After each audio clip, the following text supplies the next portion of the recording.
Hello, everybody, and welcome to another edition of Big Blue Kickoff Live right here on Giants.com and the Giants mobile app. John Schmeelk, Matthew Citak with you, taking your calls at 201-939-4513, 201-939-4513, or check us out at hashtag Giants Chat if you want to get in touch with us that way. You certainly can. Also, starting next week, I'm going to start checking our Big Blue Kickoff Live email. So bigbluekickoff@gmail.com. If you want to send in some of your questions, we can get to those as well. And I'm going to try to work on, for the summer and then the regular season, getting a voicemail box. So if people are out there and you cannot call in live to the show and it's an off hour and you're listening to us on the podcast and Paul Dottino says something that really grinds your gears, you can call in, leave a message, and as long as it's not profane and Pearson approves it, it can go up on the show. That'll be, so if you want your message coming up, you need to kiss up to Pearson. He'll be the one that's making those decisions. So again, you can join us at 201-939-4513. I'll work on trying to get that voicemail box up at some point. I think that'll be a fun addition to the show. So I thought today, Matt, because yesterday you and Paul kind of recapped what happened at OTAs in the offseason program. I'm kind of going to more of our themes of the shows in the offseason. And one thing we do every year, first time Matt's doing it, is that we kind of go in the NFC East, position group by position group, rank them 1 through 4, 4 being the best, 1 being the worst, with all 4 teams in the NFC East. You add up the points, you see where we're at, and then we decide kind of how we rank the NFL NFC East based on total points across these different position groups. So we've broken them up into our traditional positions: quarterback, running back, wide receiver, tight end, O-line, defensive tackle, edge, inside linebacker, cornerback, safety, then coaching staff, and special teams altogether. So those are the 12 categories. We have them ranked. I also did like the premium position, so I have a separate point total for those that I've tracked on my sheet, and we'll kind of go from there. So, all right, let's go, Matt. Before we get started, yes, just because we announced this news literally Tre Herndon 30 seconds after Paul and I got off the air. I was going to lead with that, and I forgot. Go ahead, please. Thank you. But yesterday, the Giants signed cornerback Tre Herndon. He was here the last couple of days as part of the mini camp as a tryout player, one of a few players that was here on a tryout basis. And he had an interception during team drills yesterday, a deflected pass. Darian Beavers tipped it up. He caught it, ran it back for what likely would have been a pick six. And after practice, it was announced that the Giants signed him to a contract. And it adds, another veteran body to a relatively young cornerback group. He had a solid season last year for the Jaguars. He spent his whole career with the Jaguars. I believe he was 2018. He went undrafted. This is not tight end Tre Herndon that played for the Jets, just so people understand. Chris Herndon. Oh, that's Chris Herndon. Sorry, yes. Yes, this is cornerback Tre Herndon. Spent the last, I believe, 6 seasons with the Jacksonville Jaguars. Spent most of last year playing out of the slot and, had a solid season. The best season of his career. Yeah. He has experience both inside and outside throughout his 6 seasons in Jacksonville.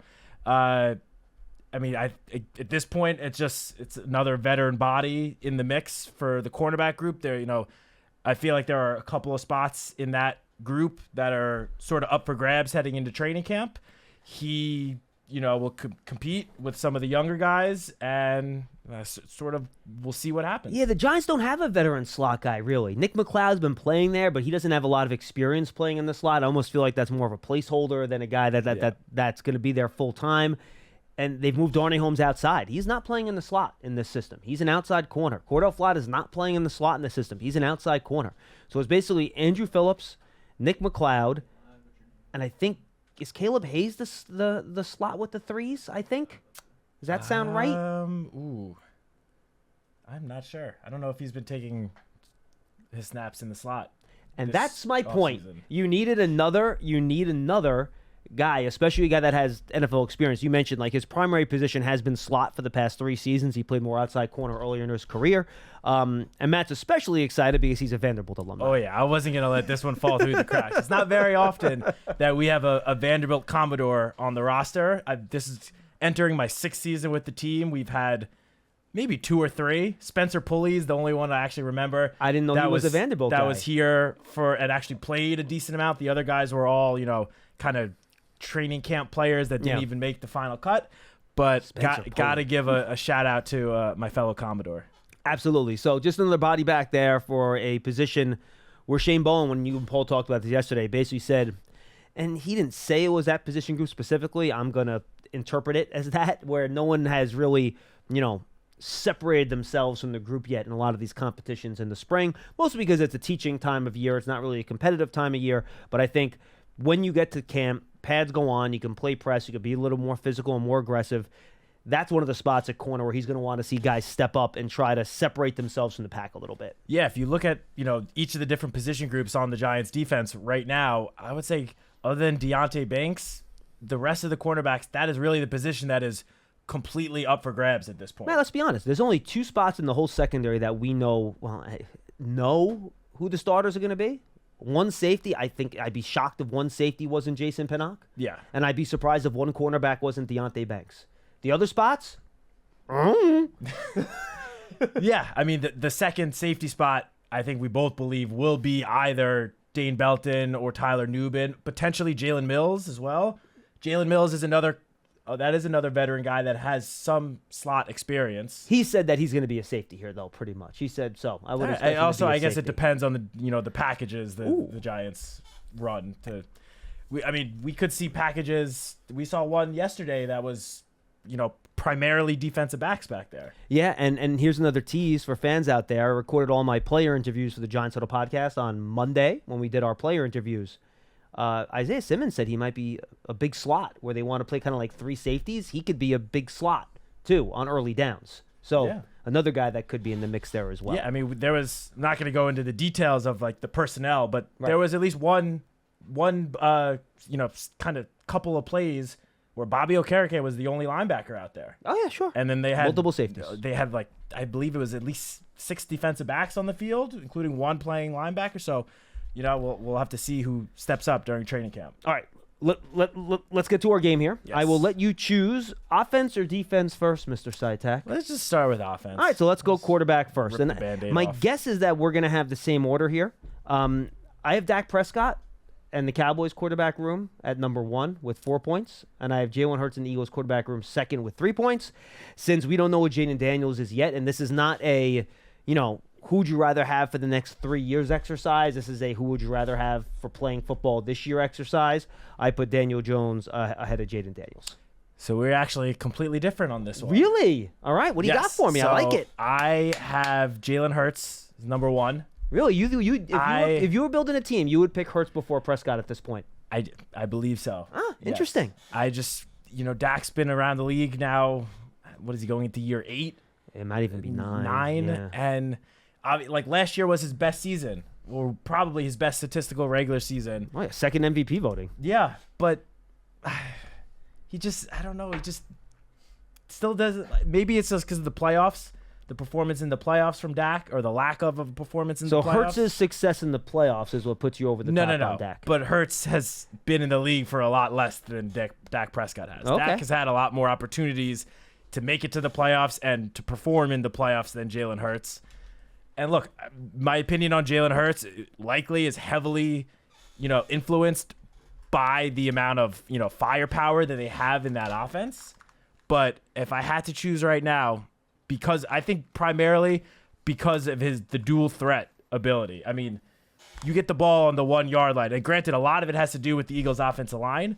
But when you get the ball on the 1 yard line, you know what's coming, and you just can't stop it. Jalen Hurts is going to have a 1 yard rushing touchdown. I would say 19 out of 20 times. So I'm giving the slight edge to Jalen Hurts over Dak Prescott there. My worry with Hurts, to be honest with you, is he's been banged up a lot at the end of the last 2 years, and I don't know how long he can sustain the running part of his game, given how the end of the last 2 years have gone. I hear that, and I do think he can decrease the rushing a little bit in terms of, especially now that they signed Saquon Barkley.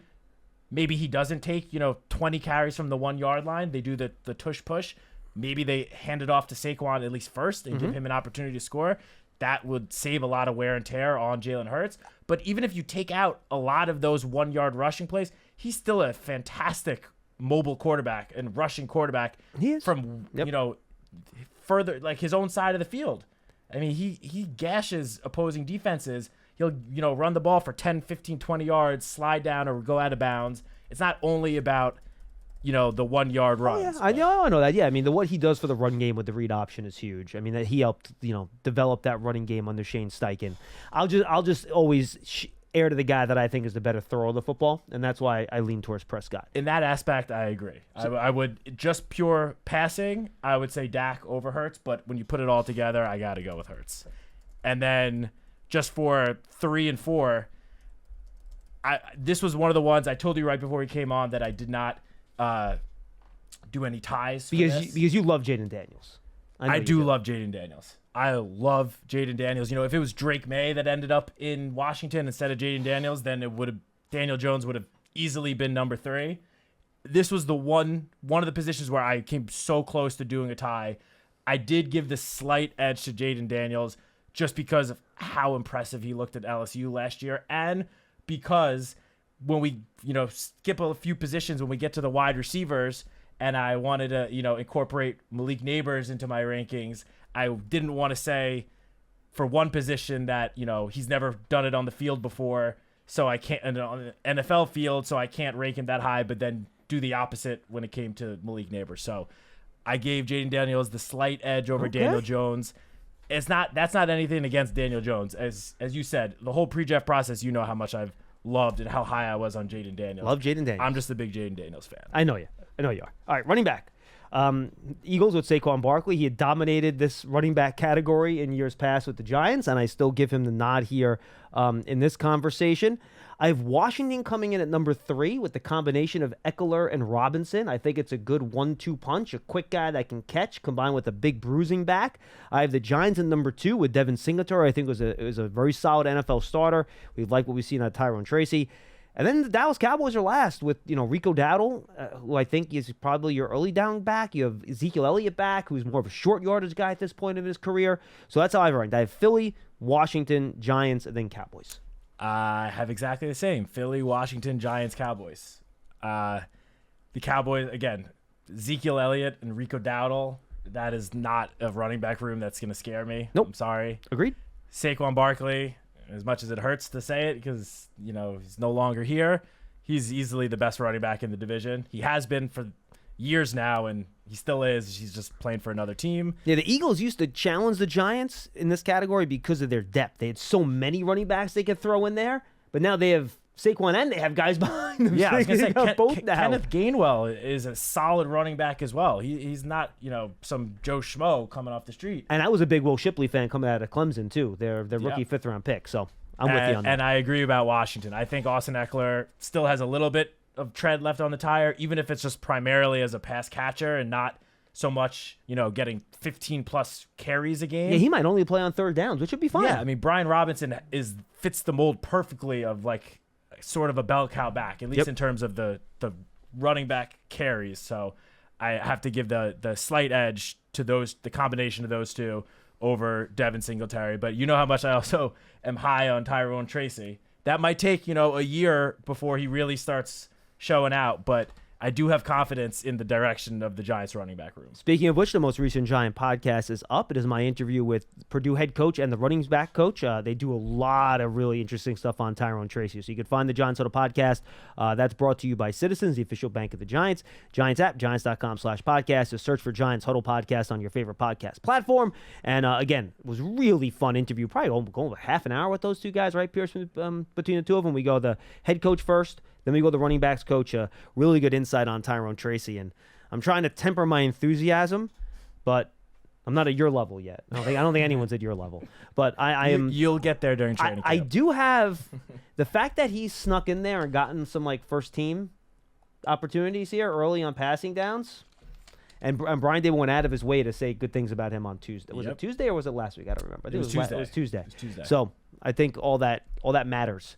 As I don't think Devin Singletary is a guy you want 25, 20, 22 touches a game. You probably want him closer to 17-ish or 15 to 17. Yep. And I think Tyrone Tracy can kind of pick up the rest of those. Let's go to wide receiver, Mr. Citak. Why don't you go first on your wide receiver rankings? Wide receiver. I have Philadelphia at number 1. Me too. A.J. Brown and Devontae Smith. I feel like it's pretty self-explanatory there. Then not a lot of depth behind them now, though. They've lost a lot of the guys to back them up. That's true. I see, Paris Campbell could be their 3rd wide receiver now. And obviously we know he was here last year and whether it was just wasn't a good fit or whatever. He just did not do much all season. Johnny Wilson, Aeneas Smith, 2 rookies. So Johnny Wilson is an interesting rookie. Tight end, maybe. Maybe he's. Yeah, we'll have to see how he develops. But yeah, AJ Brown and Devontae Smith, that alone is enough to get them number 1. Me too. I then have the Giants number 2. Really? And this is going back to the quarterback debate, because CeeDee Lamb, between the Giants and the Cowboys, CeeDee Lamb is the most talented wide receiver of the 2 teams. But I think Malik Neighbors is number 2. I think Wan'Dale Robinson is number 3. Ahead of Brandon Cooks already. Ooh, that's a step too far for me. I am just going based off of what I saw at the end of last season. I think that is the real Wan'Dale Robinson. We started to see it in that last game, his rookie year, the game he tore his ACL, and then we started to see it again at the very end of last year, the last 5-6 weeks. He even said it to the media yesterday. He said, the beginning of the season, I really didn't feel like myself, but once we got about halfway through, a little bit past halfway mark, I really started getting the confidence back in myself, and the production showed on the field. So I think Wan'Dale Robinson could have a very big year this year. So that's why I have, and then you plus Jalen Hyatt and Darius Slayton as well. Mm-hmm. The Cowboys, Brandon Cooks is a very solid veteran receiver. No, Giants have more depth than Dallas at the position. That's for sure. That's why I gave the Giants a slight edge over Dallas. Mm-hmm. And then the Commanders coming in number 4. Terry McLaurin's great, but the rest of those receivers, Jahan Dotson hasn't really shown much since getting into the league. Maybe Luke McCaffrey turns into something, but for now, they're at the bottom of the NFC East. So I have Philly at 1. I have Dallas at 2, just because I think CeeDee Lamb, you could argue, is the best wide receiver in the division. I think him and A.J. Brown are really like neck and neck. Which guy's better? I think they're probably about even in terms of both being good at different ways, but they're both excellent players. That's fair. I still think Brandon Cooks is if you're looking for just production this year and guarantee what you're going to get out of the guy, I think he would be an immediate walk-in starter for the Giants, just because I still think he's a good player. So I probably think a little more highly of Cooks than you do. That's why I have the Cowboys at 3.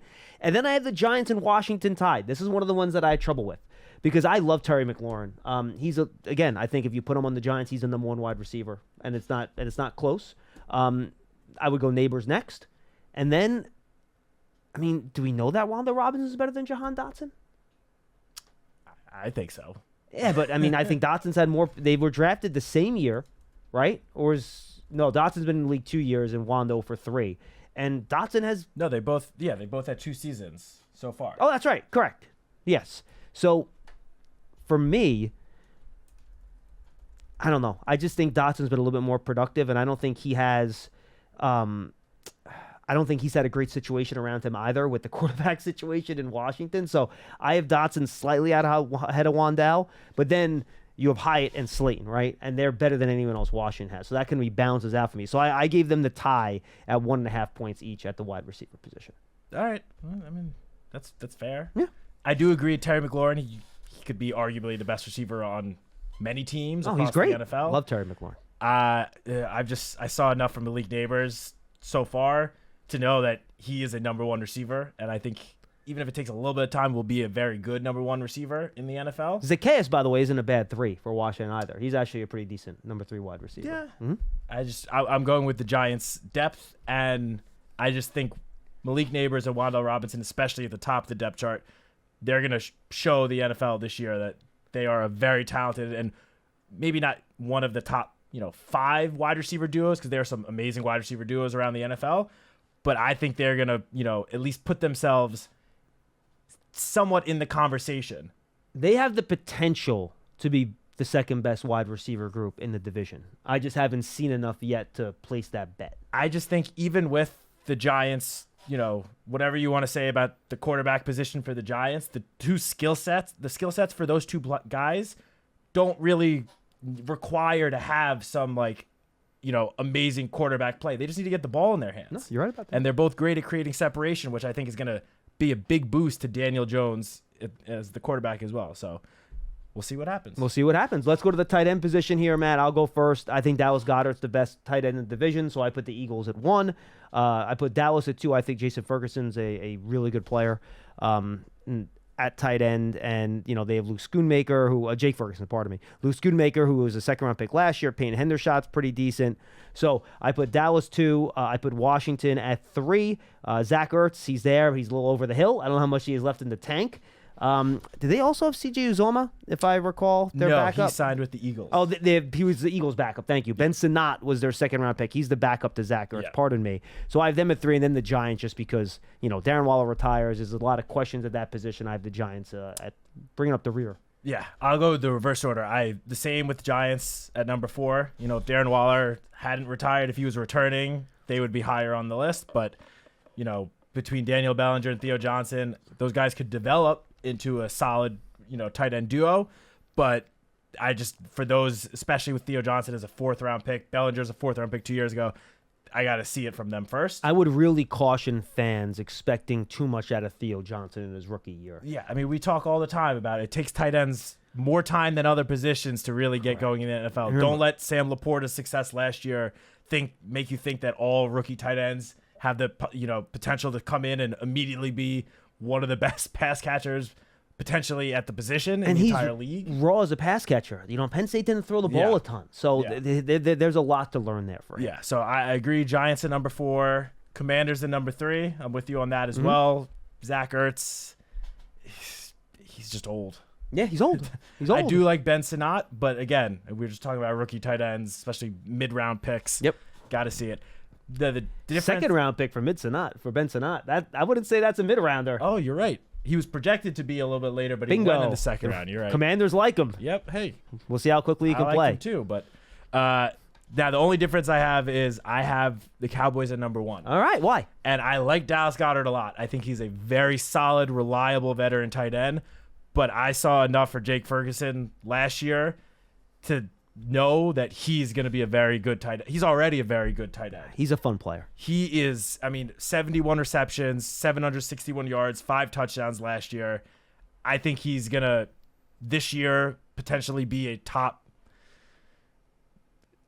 definitely a top 5 tight end in the NFL. Ooh, make note if you're in a fantasy football league with Matt Citak here. Luckily, my fantasy football the other teams, I don't think are watching the podcast. No. Not many of them are Giants fans, so unfortunately.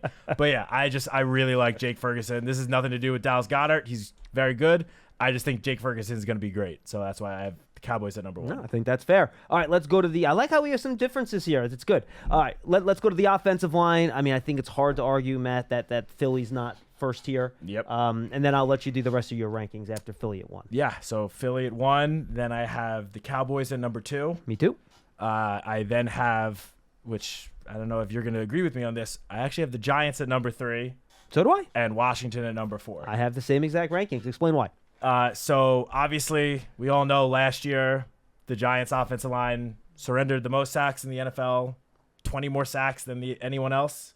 But I think the second most one of the highest numbers in history, by the way. But I'm pretty sure the team that finished at number 2 was Washington.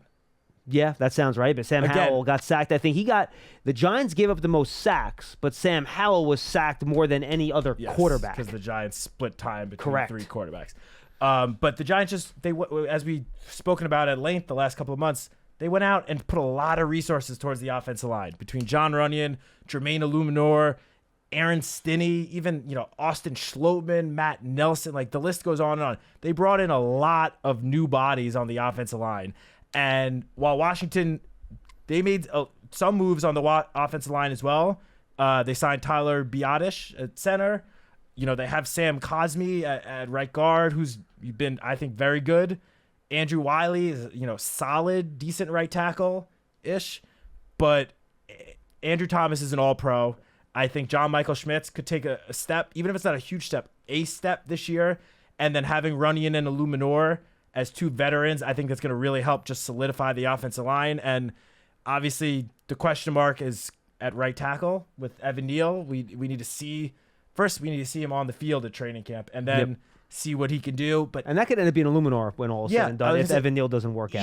Even if he doesn't work out, Illuminor kicks out to right tackle, and then you have guys like Aaron Stinney or Josh Azudu Or Neil could play guard. or Neil, competing for that open guard position. So that's why I have the Giants at number 3 over Washington. No, I think you hit it. I think of all the things Washington did this offseason, their lack of attention to the offensive line in general is kind of what has me a little bit concerned, especially since Jaden Daniels at LSU played behind basically a brick wall where he rarely got pressured and he had great protection. They might have their 2 offensive tackles both picked in the top 10 in this year's upcoming draft. That's Will Campbell's one of them. He might be a top 5 player in the draft. He's that good. So I do worry about Daniels behind that offensive line just a little bit. So I'm with you. I have the same exact rankings as you do. And you didn't really mention Dallas. So I'll mention them real quick. They have some questions. They might be starting a rookie left tackle and a rookie center. Now, Tyler Smith at left guard is awesome. Zach Martin at right guard is awesome. Terrence Steele at right tackle is fine. But again, they're starting theoretically a rookie left tackle and a rookie center in Cooper Beebe and I'm sorry? Tyler Guyton. Tyler Guyton, thank you. I wanted to say Tyler Williams. I knew that wasn't true. Tyler Guyton out there at left tackle. So they have some holes there, and it'll be curious to see. Now, Dallas has done a really good job of drafting and developing offensive linemen. That's one of the reasons they've been able to, sustain some of these losses. But we'll see if they're able to do it again this year. And Philly is just solid across the board. They got two really good tackles still in my lot, and Lane Johnson. Cam Jurgens will just snap in there at center. They'll be fine. Not as dominant as they were before. Landon Dickerson, they just signed to a big money contract. Absolutely. They're very, very good. So right guard is the one somewhat question mark. Who do they have in there right now as right guard? Tyler Steen. Interesting. Let me see who else is on that depth Matt chart. Hennessy. Just so I'm clear on the notes, it's Eagles, Cowboys, Giants, Commanders. Eagles, Cowboys, Giants, Commanders. Correct, and we both have it the same. That is correct. Yeah. They have that second guard position is interesting. Because they lost Sam Malu 2 years ago. So, we'll see what they end up doing in that second guard spot. All right, let's jump over to the defensive side of the ball. Sorry, real quick. Yeah, please. Mekhi Becton as well. Oh, that's right. And you know what? It's funny. Backup. They've been using him at guard. So don't be surprised if he's the guy that slides into that. I forgot Becton was there. I've been reading about how he's been being used in camp. And they're talking about maybe using him as one of the starting guards if he can stay healthy long enough to obviously play the position. And if there's one, offensive line coach that could really help revive his career, it's Jeff Stoutland in Philly. By the way, folks, June 20th, Giants 100, A Night with Legends. Tickets are still available, Giants.com. Go to Ticketmaster.com. A lot of Giants legends will be there. Bob Papa host. You'll hear from Brian Dable, Joe Shane, players, legends. It'll be a great event. There'll be merchandise there for you to purchase, artifacts from the Hall of Fame, a lot of good stuff. Go to Ticketmaster.com to get tickets. It's not a bad seat, guys, in that theater at Madison Square Garden. It's a small venue. Make sure you get there. It'll be an event that you do not soon forget. All right, let's go to the defensive side of the ball here. Mr. Citak, defensive tackles. I had to put Washington first here. I did. And I know Deron Payne and Jonathan Allen did not play as well last year, but then they drafted Jerzon Newton on top of that, and it's the third guy. They didn't have the third guy. Maybe I wouldn't have put them 1. But once they got Newton in there, I decided to put Washington at 1. I put the Giants at number 2 on my list just because Dexter Lawrence is arguably the best defensive tackle in football now that Aaron Donald's not here. But you don't know who that second guy is yet, and that does matter in terms of that competition. Eagles at number 2. No more Fletcher Cox. We've been staring Fletcher Cox dead in the face here. Number 3. Eagles number 3. What'd I say? 2. Yeah, I'm sorry. 2 points for the Eagles at number 3 is what I meant. I'm sorry. And they don't have Fletcher Cox there anymore, right? Yeah. So you got 2 young guys from Georgia. Jalen Carter, who they drafted last season, and then the year before, they drafted Jordan Davis. So can those guys do enough? And Milton Williams is in there as well to elevate them. I don't know. And then the Cowboys are a mess. Like, at defensive tackle, it's probably their weakest position along with off-ball linebacker, and I'll tease it. I have 1 point last place for the Cowboys at both those spots. Mozzie Smith, I liked him coming out. They cut him from 330 to 200, and they played at 290 last year. Why they did that, I have no idea, but they did. Osio Digizou is a really good player, but then after that, you look at their depth chart at defensive tackle here, Matt, and it is a bit barren. Justin Rogers, Chauncey Golston, Carl Davis, Denzel Daxon. If you haven't heard of any of those guys, that's okay. Not many people have. So I have them in last there at defensive tackle. Okay, so I'll start at number 4. Agreed with Dallas Cowboys. Don't need to add anything else. You nailed it. Eagles at number 3. I do think Jalen Carter, he played great last year. I think he's going to potentially take another step this year. And I don't know if I was with you or with Paul like a month ago. where I was talking about Jordan Davis. I was with Paul. I was talking about Jordan Davis.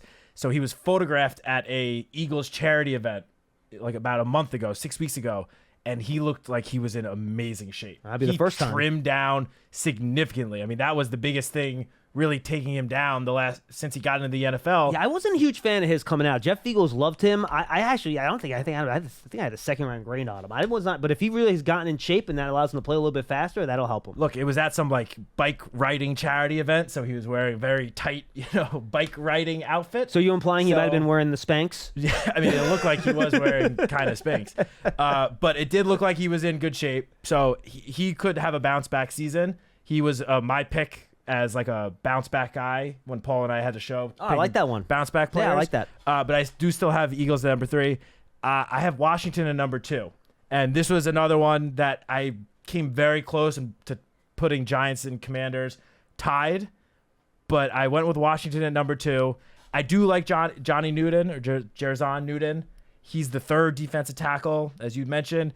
The other 2 guys, though, Jonathan Allen, Daron Payne, they just have not been put it together consistently year in and year out. And I agree. They were not as dominant last year, especially. I agree with you. And Dexter Lawrence, as you mentioned, I think it's him or Chris Jones, and maybe Quinnen Williams is the best defensive tackle. But it's not a one-man position. No, it's not. But the reason I have the Giants number 1 is, and I've talked about this on the show before, I really like the Jordan Phillips signing.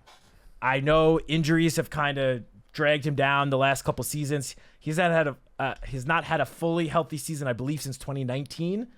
But that season, he had 9.5 sacks. Nice, good player. I think if he can stay healthy, he will eventually earn that spot next to Dexter Lawrence, at least on passing situations.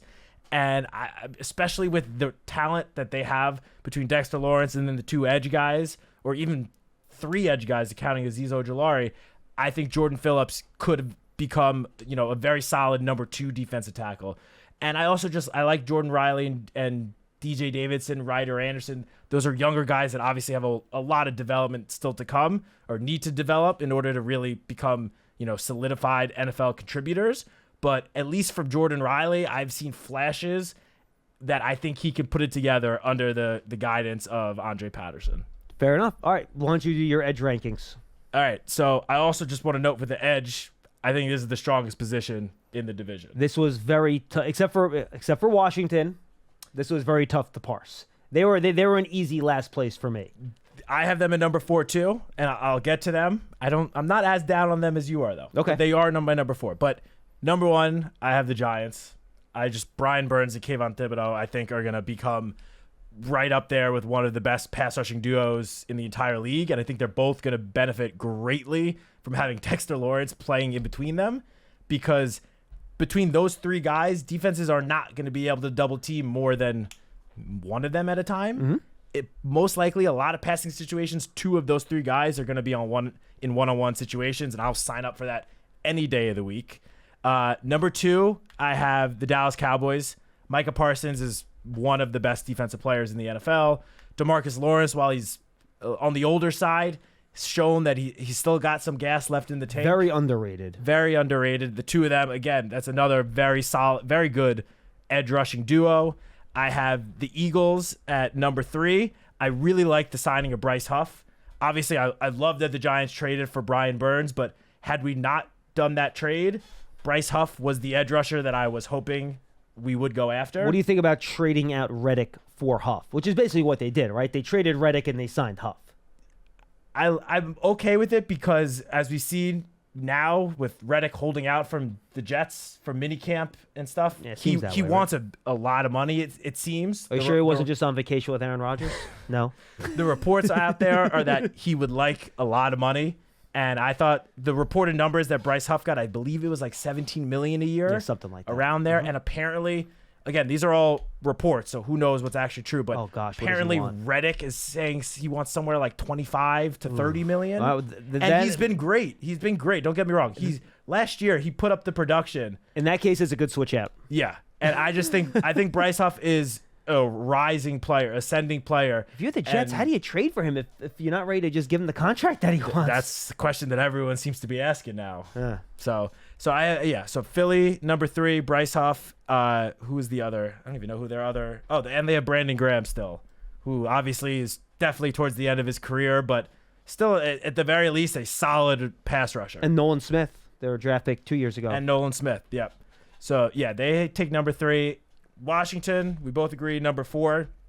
The reason I say I'm not as down on them as you are is because I just really like the signing of Dorrance Armstrong. Yeah, he's a solid player. He's a very solid player. He had his best seasons under Dan Quinn with the Cowboys. Obviously, Dan Quinn, head coach of the Washington now, brought Dorrance Armstrong with him as one of their first signings in free agency. I think he could be a double-digit sack guy in that defense, especially with, as we were talking about, they have a very talented interior defensive line as well, which is going to attract a lot of attention. Dante Fowler, still a solid pass rusher. Clelin Ferrell and him, I'm not really high on. Good against the run. He's good against the run, that's true. But as a pass rusher, Dorrance Armstrong and Dante Fowler, I think, are the 2 best pass rushers. And I think those guys will be on the field on third down. I think Ferrell's more of a early down guy. All right, so our rankings are a little bit different here. I like that. So I have Dallas at 1. Because Micah Parsons is the best pass rusher, you could argue in the league. He's certainly right up there with the T.J. Watts and Myles Garrett and all those other guys at the top of the edge rusher rankings. And I think DeMarcus Lawrence is still one of the best defensive ends against the run. He'll still get anywhere between 7 and 10 sacks most seasons. He's been healthy the last couple of years. And their depth isn't as good because they lost the aforementioned Dorrance Armstrong and Dante Fowler to the Washington Commanders. But Sam Williams is a guy that has some promise there. You have Marshawn Nealand, who I think both of us liked in the second round of the draft. So I have them at number 1, mostly because Micah is Micah, and he's just really, really good. Though I got to be honest with you, the little back and forth between him and Mike Zimmer, don't love that. If you're a Cowboy fan, I'd be nervous about that one. He's like, I want to do things my way. He wants to do things his way, and we'll meet in the middle. Mike Zimmer does not seem like somebody that likes to meet in the middle. No, I don't think so. He wants people to come to him. He's the coach. He's in charge. So I'm curious to see how that relationship plays out. Then I had the Giants and the Eagles tied. I couldn't parse this one out. Josh Sweat is quietly really, really good. You could argue from a production standpoint, he's been just as good as Brian Burns has the last 2 or 3 years. Total sacks and just pressure rate, stuff like that. They've been very, very, very similar over the last couple of years in terms of sack numbers and how productive they've been. And you throw in, we talked about the 4 guys that the Eagles throw out there. Nolan Smith is somebody that I like. He hasn't done anything yet, obviously. And Bryce Huff is a sack machine. Brandon Graham, he can still rush the passer in his 20 snaps a game. Still a good player. And Kayvon Thibodeau had a big year last year. I want to see him do it again. Azeez Ojulari's had trouble staying healthy, so I think the Eagles have a little bit more depth, though I do like, if it was just the 2 Eagles starters versus the 2 Giants starters, I think I would take the Giants starters, but I like the Eagles' depth a little bit better at that spot. So I evened them out. I tied them, and then I put Washington last. Inside linebacker, I got the Giants in 1, Bobby Okereke. I think he's the best inside linebacker in the division. Mike McFadden, solid, needs to miss fewer tackles, but solid player. I have Washington at number 2, and I know Bobby Wagner's not the same player, and that's fine. Frankie Luvo, I think, was a good free agent addition. Jamin Davis is now their 3rd linebacker. He's not a bad player. He's fine. He did not live up to his first-round pedigree, but he's okay. So I have Washington coming at number 2. I have the Eagles at number 3, and then Dallas, again, we talked about, they just haven't invested in a couple of spots. That's one of them. They bring Eric Kendricks in as a free agent. He's a little over the hill. Damone Clark, Maris Leofau, the rookie, DeMarvion Overshown, their 3rd-round pick last year. He tore his ACL at the end of camp last year. Just not a lot of names in there, a linebacker that you get excited about. So I got Dallas coming in last year. Yeah, I have Dallas at number 4 as well.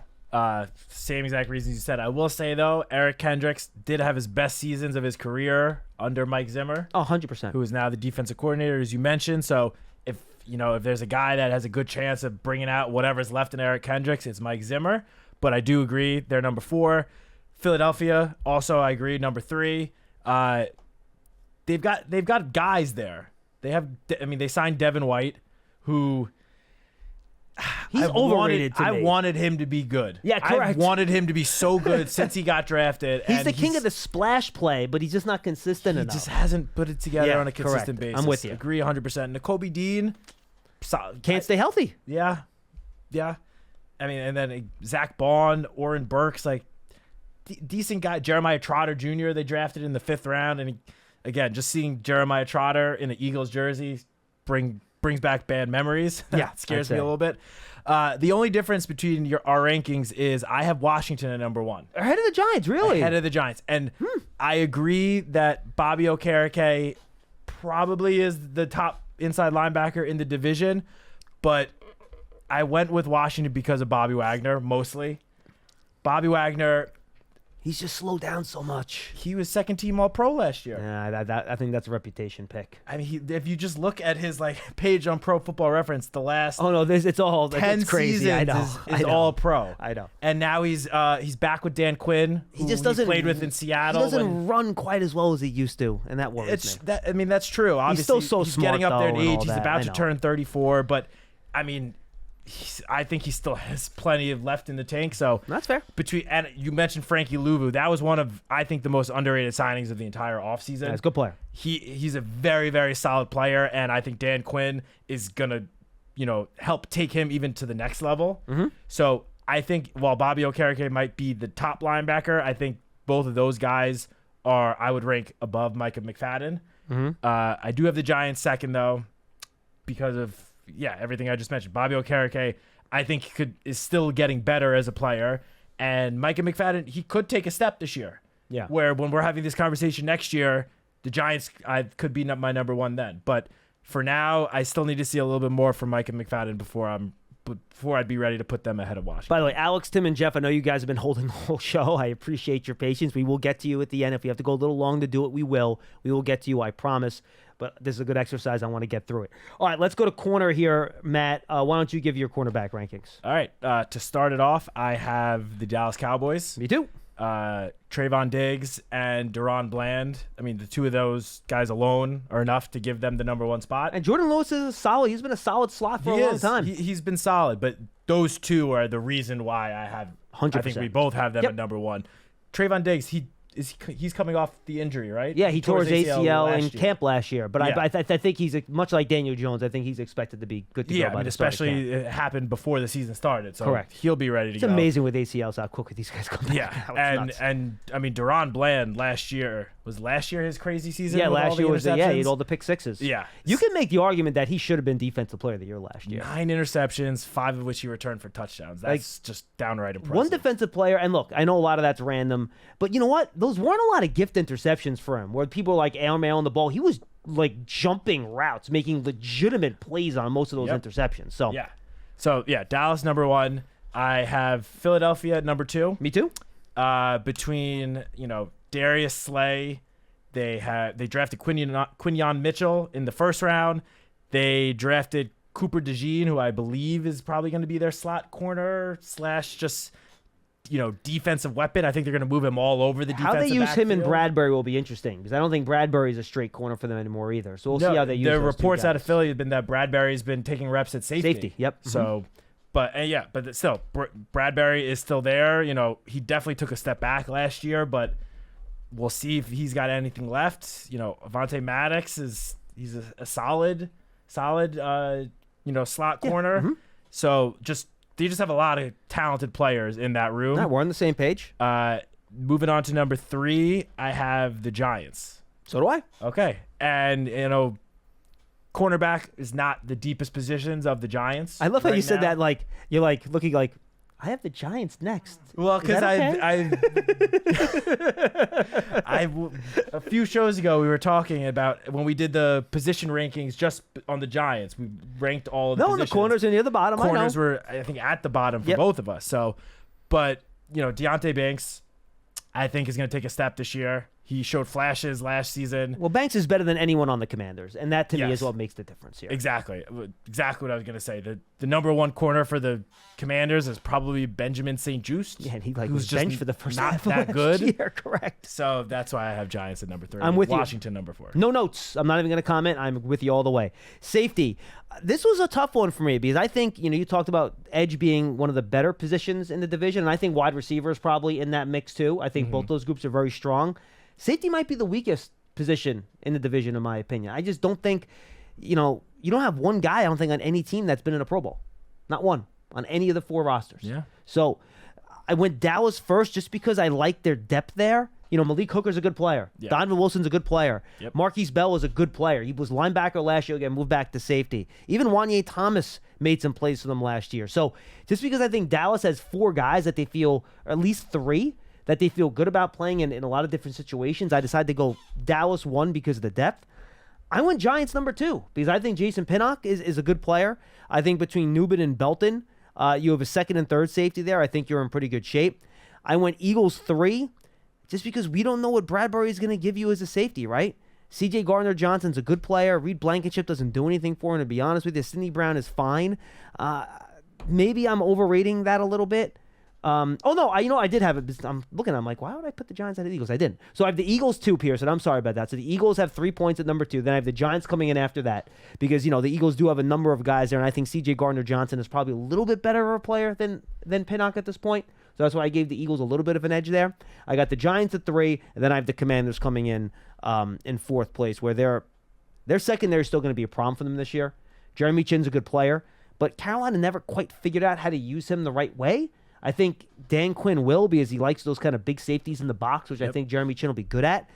Derek Forrest is fine, but no one else really. Dominique Hampton, a lot of people like him as safety, a rookie coming out of Washington, but. For me, their safety spot just doesn't do it for me. So I have, again, Dallas 1, Philly 2, Giants 3, Washington 4. Yeah, I have the same exact thing. All right, no notes. No notes. Perfect. Move on. We like it. We want to get to the calls here. Coaching was hard for me. Same. I'm not going to lie. It was very tough. Because how much do I take playoffs into consideration here? No, I'm serious. Like, how much is because if you don't take playoffs into consideration, Mike McCarthy's the best coach. True. His track record's immaculate. They've won 12 games 3 straight years. Go back to his time in Green Bay. All he did was win divisions and win football games there. He knows how to run a team. He knows how to, develop quarterbacks. And I like Mike Zimmer as a defensive coordinator. I think he's a good coach. So I put Dallas at 1 here. I wanted to put the Giants at 2, but Nick Sirianni did get the Eagles to a Super Bowl. And Vic Fangio is a really good defensive coordinator. And I think we all have respect for Kellen Moore, who's at least a league average solid offensive coordinator. So even though the Eagles team fell apart at the end of last year, and I think coaching had something to do with that, they've changed both coordinators. With a lot of trepidation, I put the Eagles 2, but I didn't feel good about it. I put the Giants 3 because some of the changes on the staff, obviously, and then I put Washington at number 4 there. And not because I don't think Dan Quinn's a bad coach, by the way. I think he's a good coach. But again, it's a completely new group there that we don't really have much of a feel for yet. Yeah, I struggled with this one too. I went back and forth between Sirianni and Mike McCarthy at number 1. I gave the edge to Sirianni more so because of the coordinators than Sirianni himself. No, Vic Fangio's phenomenal. Vic Fangio is a great defensive coordinator. He might not be a great human being, apparently, but he's a good defensive coordinator. Kellen Moore, I think, is a good offensive coordinator. I know, obviously, not so much last year, but I think he had a lot of success for years in Dallas. Yeah. I think he is a good offensive coordinator. I agree. Nick Sirianni, again, as a person, he would not be number 1, especially after that comment he made. It's just all the facial expressions and all that. He's a little obnoxious, but I am giving him. I feel like number he takes 1. pride in that, though. I feel like he kind of likes being that way a little bit, right? Yeah. True. But yeah, so Eagles 1, Cowboys 2. Mike Zimmer, I agree, very good defensive coordinator. I like that hire a lot for them. I don't love Brian Schottenheimer as the offensive coordinator. And then, John Fossil, great special teams coordinator. Bones. Probably the best. Mm-hmm. I have the Giants number 3. Between Brian Dable, Mike Kafka, and I like Shane Bowen. Shane Bowen's defense. Yep, Tennessee had I agree. a lot of success, at least in some facets of the game. Not everything, but Commanders number 4. And again, I agree with you. I like Dan Quinn. It's just he's the one new head coach of the group. Yeah, and he hasn't been with this team before, with the coaching staff. I think Dan Quinn, could rise from this position going into next season, but I need to see it first. I'm also not a Cliff Kingsbury guy. Yeah, I know so you're not. I that was an automatic demotion for me. And I'll say this, I think, and he just hasn't had a chance to show it here with the Giants. He did show it with Buffalo. I think you give all the coaches in the division the same offensive talent. I think Brian Dable would get the most out of the offensive talent than any of the coaches in the division. Easily So agreed.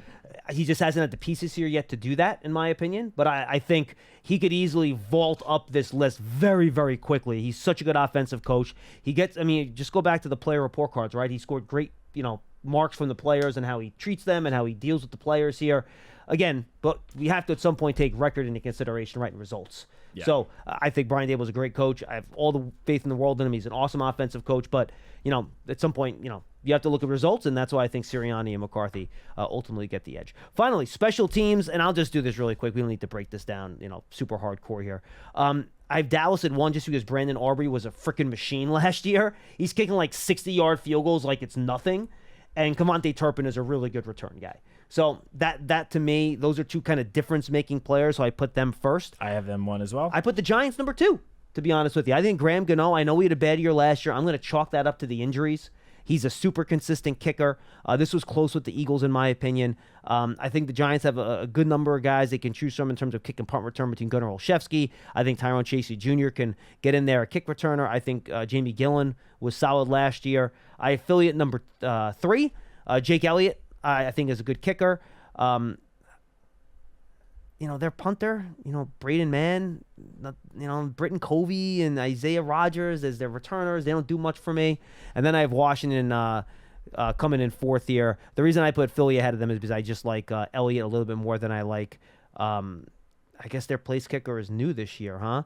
Yeah. Ramiz Ahmed. So, When I was looking this up before, I've never heard of this guy. Neither had I. And when I see rookie field goal kicker, you automatically last in special teams rankings because I can't trust you. And that's the most important spot of any of these special team spots. So if you're a rookie kicker, automatically last. And that's why Dallas was last to me last year because I didn't know what Brandon Aubrey was. Then he showed up and he looked like the second coming of, the best kicker in the history of the league.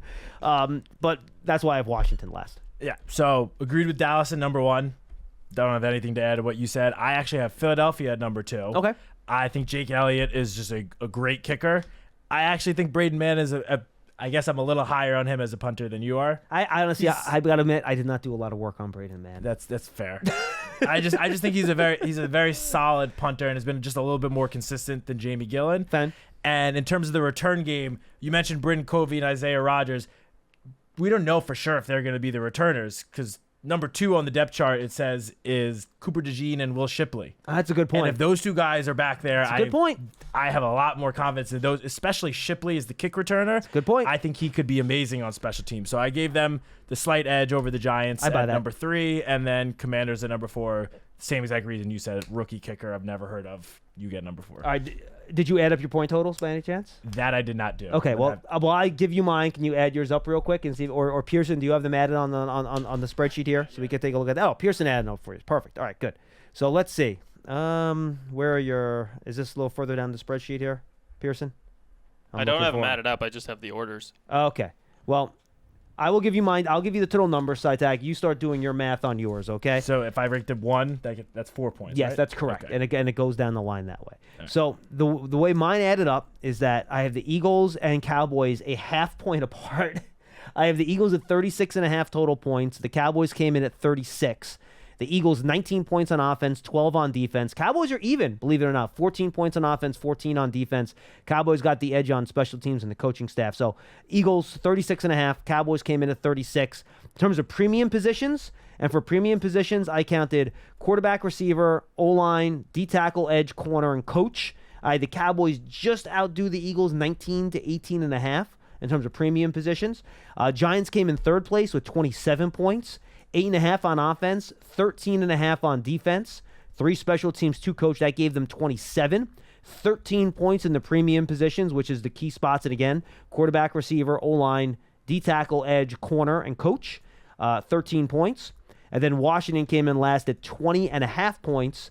9.5 on the premium positions. Again, that's quarterback, wide receiver, O-line, DT, edge, cornerback, and coach. So 36.5 for the Eagles, 36 for Dallas, 27 for the Giants, 20.5 for Washington, which is kind of where I thought this was going to go. I thought the Eagles would maybe finish a little bit more ahead of Dallas in terms of the rankings, but they ended up finishing about dead even.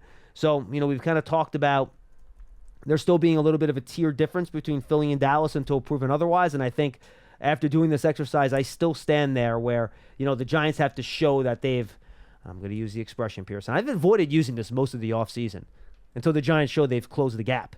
on Dallas and Philadelphia at the top of the division there. I'm still adding up, so you keep talking. Okay. How about I do our copy? I'll do that. Guys, Perfect. Again, if you want Giants and season tickets, go to giants.com/tickets. You can become a ticket member. You stay connected to the season all year round. Not just on game days. Memberships are now available for the 2024 season. To learn more about all the exclusive member benefits, visit giants.com/tickets. Limited inventory is available. All right, and don't forget as well, if you like our Giants content, go download Giants TV. It's the Giants' official connected TV streaming app. Giants TV brings original video content and game highlights on demand and direct to Big Blue fans. Giants TV is free on Apple TV, Roku, and Amazon Fire TV and the Giants mobile app. Even Paul Dottino has downloaded this, folks, believe it or not. Pearson had to teach him how to do it, but he did it. Make sure you go check that out as well. And again, I mentioned it earlier, Giants 100, Night with Legends, June 20th. Theater at Madison Square Garden. If you're in town, it's going to be a great time. There's no bad seat in the house. Ticketmaster.com. Just search for Giants. It's the first thing that pops up.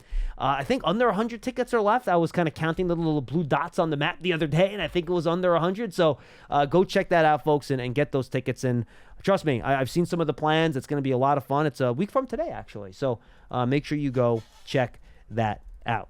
How you doing on your math there, buddy? Do you want me to take a call? Done. Yeah. Okay, I'll I don't take a even call. know if this is going to be correct, man. Okay, well, I'll take a call. It'll give you a chance to check your math and take your time. 201-939-4513. And if anyone knows how to fill time, it's Tim in Charleston. So we're going to go to him first. Tim, what's going on, buddy? How are you? Hey, guys. How you doing? What's John, up, pal? Matt? So don't get scared, but over the last week, I built up about 12 questions, and I'm putting them into little bundles of 3. So first I want to say, and this is actually part of it, one, I agree with Matt on the wide receivers having the Giants second. And that going back to your position group rankings just with the Giants, I also had the wide receivers second ahead of the defensive tackles. Okay. I just want to throw that in there. Hey, look, Tim, I love the fact that for the first time in a long time, and I think I had the receivers third on my Giant position list, I think they have a real chance for that to be a real strength of the team, which would be the first time in what seems like forever. It would be a really nice change. It's just a shame that you have CeeDee Lamb, A.J. Brown, Devontae Smith, and Terry McLaurin all in your division who are all Pro Bowl caliber wide receivers. It makes it tough. I think 1 to 4, though, we have the deepest, the best deep group. They have the potential to be, but they haven't shown it yet. That's the key. Right, and of course, health is a big part of it. Of course. So I got 2 things after that, really. Yes. One thing that I did was I was marveling in my mind, without doing the numbers, about how young this team is. Oh, it's and very I young. broke it down, and this is based on the ages as of this game 1 of the start of the season, right? So I broke down the offense into 13 potential starters, quarterback, running back, 2 tight ends, 4 wide receivers, and then the offensive line. Sure. And based on the expected starters, I came out with an average of 24.9 years old. Wow, 24? 0.9, Whew. yeah. And the only 4 guys are only one guy's over 27, and that's Illuminor. And we've got 4 guys who are 27: Slayton Jones, Singletary, and Runyon, right? Okay. On defense, I just have 12 guys, figuring a nickel defense, 3 defensive linemen, 2 edge rushers, and 2 linebackers. Sure. And that group came out with an average of 25.1 years. That's young. It's a young group, man. And only one guy over 30, and that's Nacho. He's 31. You got Okereke at 28, and those are the only guys who are 27 or older on the entire defense. Wow. And I when I added that up, I was shocked. I was really shocked. I think that, and whatever it does for this year, I think that just really bodes well for the way Shane and Dable are building the team and for the future. So now I've got a couple. I just got a couple of. I don't want to say they're bold predictions necessarily, but I've got Daniel Jones. All right, write them down, Pearson. You ready to write them down? Bold predictions. You ready? Yep. I think the ones on there. I think the ones on there are for last year, Pearson. So create a new little section here. What do you got, Tim? Lay them on me. You could decide if they're bold or not. But I got Daniel Jones, assuming he stays healthy all year. I got him for 4,000 yards plus or minus 100 for the year. Now, That's That bold. I is- think 4,000 yards is bold. And then, by the way, him staying healthy the whole year might be the boldest part of that prediction, to be honest with you. Yeah, well, that you're probably right about that. But and I base that on 32 attempts per game, 70% completion percentage, which is almost 3 points higher than his career high. 70's But high. 70 is very high. All right, so but he's going to have more attempts some games too. Sure. Which translates into 380 plus completions, and to get to 4,000, he would only need 10.5 yards per completion. In 2022, not per attempt, per completion. In 2022, he averaged like 10.1. So I don't think those numbers are outlandish per se. And then the other little prediction I have, because you guys talked about this, I guess, a week and a half ago or so, was that the turnovers and the turnover differential. And I predict, and I don't think this is a bold one, I think they'll have as many or more turnovers. 31 was last year. You mean takeaways? But I think takeaways, Yes. right, takeaways. Thank you. But I think they'll have a lower differential because I think we'll be throwing the ball more. So I think our number of actual turnovers will be higher. Oh, I think at least 31 takeaways. I think that's bold, Tim. I like that. That's pretty good. That's almost 2 a game. That's pretty good. I like those. Yeah. Those are 2 good, bold predictions, Tim. I'm happy to make those the first on the 2024 ledger. Okay, and and the reason I go for that many. All right, wrap up, Tim. We got to go. Yeah, real quick. The reason I go for that many takeaways is because with Burns and Thibodeau and Dex coming up the middle, there's going to be a lot more pressure on the passer. They're going to have to throw the ball more often, and it's just going to lead to as many or more interceptions and some strip sacks and fumbles in the backfield. So, hey, guys, it was a great show. Thanks for taking the time, and I'll talk to you again soon. Thanks, Tim. Appreciate you. the call. You done? I did. I'm done. All right. I had to double check it. No, that's fine. I But- told you, Tim will be great to fill time for you. He has buckets of questions. He only got the one bucket. All What do you right. got? So, I have Eagles at number 1, How many total points? 38. Okay. I have the Cowboys at number 2, 33. Okay. I have the Giants at number 3 at 28. Okay. And I have the Commanders in 4th at 21. Wow. So we had a lot of different group rankings, right? Yeah. I think a lot of rankings were different. With that said, we were only off by the Eagles in 1.5 points. The Cowboys were the biggest difference at 3 points. The Giants were only difference by 1 point, and the Washington Commanders only difference by 0.5 point. There you go. So it might have been different from category to category, but in total, they actually came out to be pretty darn similar. So there you go. Interesting. And then Giants offense and defense wise, did you have the Giants with more offensive or defensive points? Can you do that in your head real quick? I think defense alone, just because I had them number 1, a defensive tackle and edge. Yeah, I had the same. I had 13.5 points on defense, and only 8.5 on offense. 2 at so, linebacker, so definitely more defense. Yeah, that makes sense. I had the same thing. All right, let's get back to the calls. Alex in Tampa, and then Jeff, you're going to hit cleanup for us. Alex, what's going on? Hey, John. Hey, Matt. Thank you for holding, Alex. I apologize for the long wait, man. No, it's okay. Hey, my call is really about the offensive line. I got 2 points, and then just a comment at the end. I'll be quick.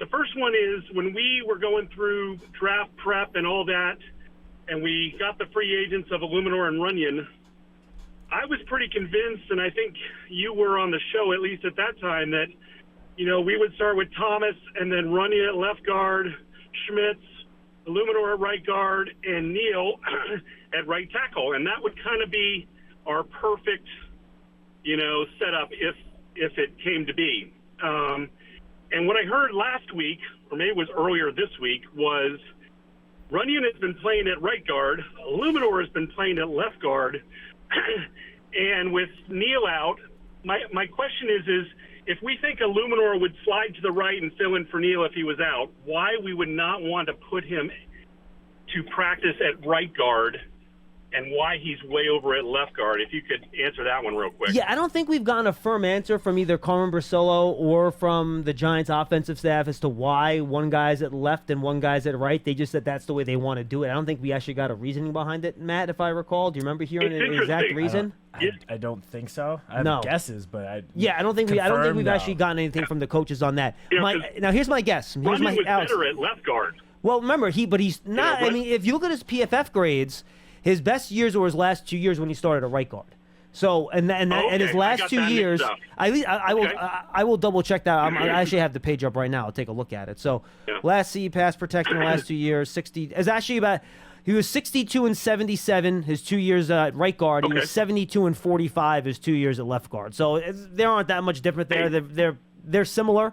But he started his last 2 years at right guard. So maybe they decided that since his last 2 years are a right guard, that's where they wanted him. Maybe they wanted him next to Evan Neal for some reason. They thought that would help. And Illuminor's played all over the place. He talked to the media yesterday. He said, I've been at every spot. It doesn't make a difference for me. So there must be something that Carmen Brasillo. So remember, Carmen Brasillo was with Illuminor in Vegas. So no one knows better than him where he's going to be able to play best. So I'm going to trust him. And I'm sure Brian Dable leaned on him too to make that to me doesn't feel like something Brian Dable would micromanage and say, no, Carmen, I want him here and him here. That's something I feel like he's going to let Carmen Brasillo give his input on. So I would trust him on that. You know, that's a very detailed technique type of decision, and I'll trust him on making that decision more than what I've seen from the outside. Yeah, agreed.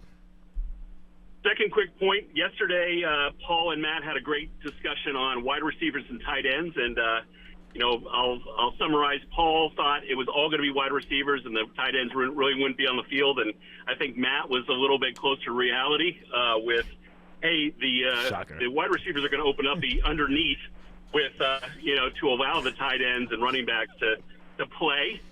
But I would even go further again, based on our struggles at line. Until we prove that the line can hold, I think we'll see at least one tight end in there to help the offensive line going forward, and that will drive production with whichever one is on the field. But I think we'll see a lot more. I think I'm with Matt on that one. I think we're going to see around. I think real quick, Alex. I think we're going to see about 80% 11 personnel. For fans that don't know, that's 3 wide receivers, 1 tight end, 1 running back. I don't know what the conversation was with this. I was totally with Matt, by the way. Is that what it was? I don't think you're going to see a lot of 2 tight end stuff. To me, I don't think you're going to see a lot of that, but I think you're going to see a lot of 1 tight end and 3 wide receivers. Paul was saying that we're basically going to have 4 receivers on the field most of the time. No, or 5. Or 5. Yeah. That would honestly surprise me. Yeah. Hey, last point real quick. I miss Lance, but John, great addition for having Matt on the show. Really enjoying how articulate you are, Matt, putting out stuff. And, Matt got pushed a little bit. Some would call it passion. Others would call it a little bullying yesterday, but he held his own, and it was great to see. Yeah, well, we know Paul how Paul can be. He pushes. He wants to see if you're going to push back. There's a lot of you're new to this, you'll see kind of. Was there a lot of that? I appreciate the call, Alex. Thanks so much. It was really good, John. All right, I appreciate that, Alex. Thank you, Alex. I do really appreciate that. And by the way, guys, Lance is not gone. I know you haven't seen him a lot the last couple months. We wanted to get Matt more in the mix, kind of the guys that are here every day and our full-time staff. But Lance is great. Lance didn't do anything wrong. All right, we love Lance, and I still think you'll see him down the road at some point. So, big fans of Lance. So, again, my hope is that we'll see him again. But just wanted to give everybody the heads up on that. All right, let's wrap it up with Jeff in Maine. Jeff, what's going on, man? How are you? Oh, hey, great. Thanks. Afternoon, gentlemen. I just got a quick point. Yes. I'm excited about the kick returner new rule. And, it used to be that special teams was supposedly a third of the game, and now it really is going to be, I think. And one thing, there was a Huddle podcast, I believe, about a month ago where someone was talking about the type of body type that would make the best kickoff returner would be someone who had good burst. And because if they can get past that initial wave, there could be some clear sailing. And so I'm thinking like a shorter, stocky, strong-legged running back type. And I was real heartened to, my guy was Dante Miller, a little turbo. And I was, really glad to hear that he was doing some kickoff returns. And I'm also excited about Tyrone Tracy being good. He's 5'11". Dante Miller's 5'9". And then Wandale Robinson was doing some kickoff returns. He's 5'8". But a surprise, and I didn't hear you guys mention it yesterday, but I read a report, hopefully it's true, that they actually had Devin Singletary returning some kickoffs. They did. He's only 5'7", 203. Yeah, and look, Jeff, I think you hit it, and I'm sorry for cutting you off because we have to go where it's okay. It's already 1:40. Appreciate the call. I think it's going to be a running back centric spot. I think you'll have some teams that'll throw a receiver out there, Matt, but I think for the most part, we're going to see mostly running backs because to Jeff's astute point, you want guys that are a little bit stronger, can find the hole, burst through it, can take a little contact.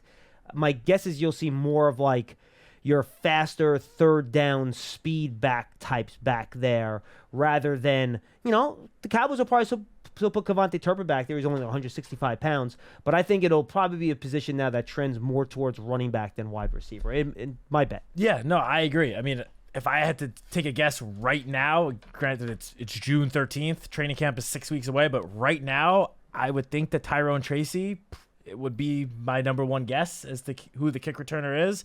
I know Jeff mentioned, it was reported that Devin Singletary was back there. Right now, there are a lot of guys just back there taking reps. I think they want to have – this is the time of year where you're going to throw a lot of guys out there, throw a lot of darts, and see what actually sticks, see what hits. So yeah. I don't think Devin Singletary will be the primary kick returner just because he's in line to be the starting running back and take – majority of the carries out of the backfield. And while, the injury risk on the kickoff is definitely less now with the new rules, it's still a play that someone could get injured on. And I don't think the Giants are going to want to have their starting running back Agreed. in that injury risk, just because if something happens to Devin Singletary, then it's Eric Gray or Tyrone Tracy, potentially as your starting running back. And while, Tyrone Tracy could get to that point eventually, at some point, he's a rookie running back that's only had 1 year of experience at the running back position. And Eric Gray, when he did get an opportunity to be the starting running back last year, he didn't do much with it. So he definitely needs some growth and development as well. So I would be surprised when we get to the season if Devin Singletary is actually in the running for the starting kick returner. But I do agree. I think some of those other guys, Tyrone Tracy, Dante Miller needs to make the team first. But if he makes the team, I have to think he'd be right up there with Tracy. It could be those two guys back there as the two kick returners because, as I spoke about on the show yesterday, Michael Gabriel was talking about how a lot of teams are going to put two kick returners out there now because the hang time is going to be a lot lower with the new kickoff rules, and these kickoff returners are going to have to cover a lot more ground. Yeah, kickers will be able to kick line drives more because hang times are relevant because the returner, the blockers and coverage guys can't move until the ball is caught anyway. Exactly. So, if Dante Miller makes the team, I could easily see it be Tyrone Tracy and Dante Miller as the two kick returners back there. I think the competition for those second, third, and fourth, maybe, we'll see, running back spots will be very interesting in camp. Oh, yeah. I think that'll be one of the fun competitions to watch. Can't wait to see it. And again, with running backs, folks, you kind of have to get into games because until you can you don't know how good a running back is until guys are trying to tackle him. Yep. And you can't tackle in training camp practice. Yeah. So those preseason games will be critical for those running backs to see who managed to find their way onto the team. So it'll be Citak and Dottino tomorrow on Big Blue Kickoff Live, presented by Cadillac, the official luxury vehicle of the Giants. Paul and Howard will do their rankings of the NFC East coming up next Tuesday. Then we have 2 weeks of shows. We're off next Wednesday for Juneteenth. We have shows the following week. Then we are off the week of July 4th. We finally finalized this. The week after July 4th, we're not going to be live, but Dottino's recording interviews with guys that cover our opponents on the schedule, and those will post that week to give Pearson, Dom, and kind of all the behind-the-scene guys another week off. So all of our batteries recharged and we're ready to go for the start of the regular season. Citak, I found see you. Have a good weekend, my friend. Thank you. And Citak will be with Dottino tomorrow on Big Blue Kickoff Live. Thank you very much. Thanks for being with us, everybody. Apologize for going long. You got some bonus content today. We'll see you next time, everybody.